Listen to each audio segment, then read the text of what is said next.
That personal love greatly hindereth from the highest good. My son, thou must give all for all, and be nothing of thine own. Know thou that the love of thyself is more hurtful to thee than anything in the world. According to the love and inclination which thou hast, everything more or less cleaveth to thee.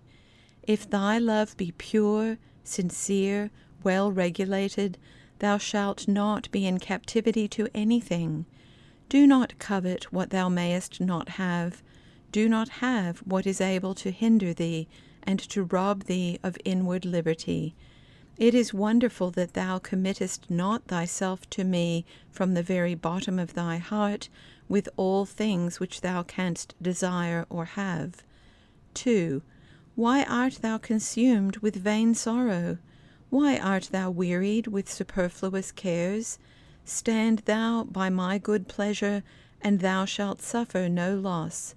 If thou seekest after this or that, and wilt be here or there, according to thine own advantage, or the fulfilling of thine own pleasure, thou shalt never be in quiet, nor free from care, because in everything somewhat will be found lacking, and everywhere there will be somebody who opposeth thee.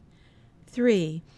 Therefore it is not gaining or multiplying of this thing or that which advantageth thee, but rather the despising it and cutting it by the root out of thy heart, which thou must not only understand of money and riches, but of the desire after honor and vain praise, things which all pass away with the world.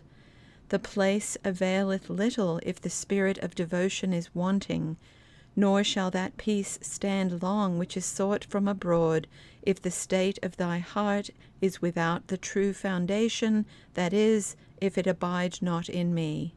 Thou mayest change, but thou canst not better thyself, for when occasion ariseth and is accepted, thou shalt find what thou didst fly from, yea, more. A prayer for cleansing of the heart and for heavenly wisdom. 4.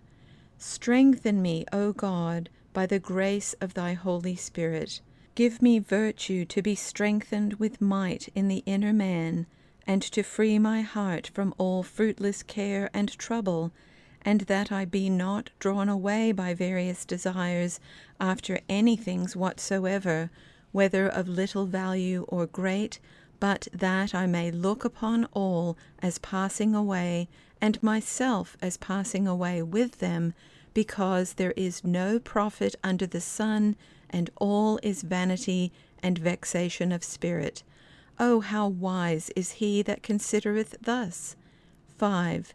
Give me, O Lord, heavenly wisdom, that I may learn to seek thee above all things, and to find thee, to relish thee above all things, and to love thee, and to understand all other things, even as they are, according to the order of thy wisdom.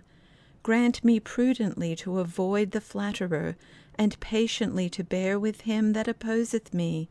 For this is great wisdom, not to be carried by every wind of words, nor to give ear to the wicked flattering siren, for thus do we go safely on in the way we have begun.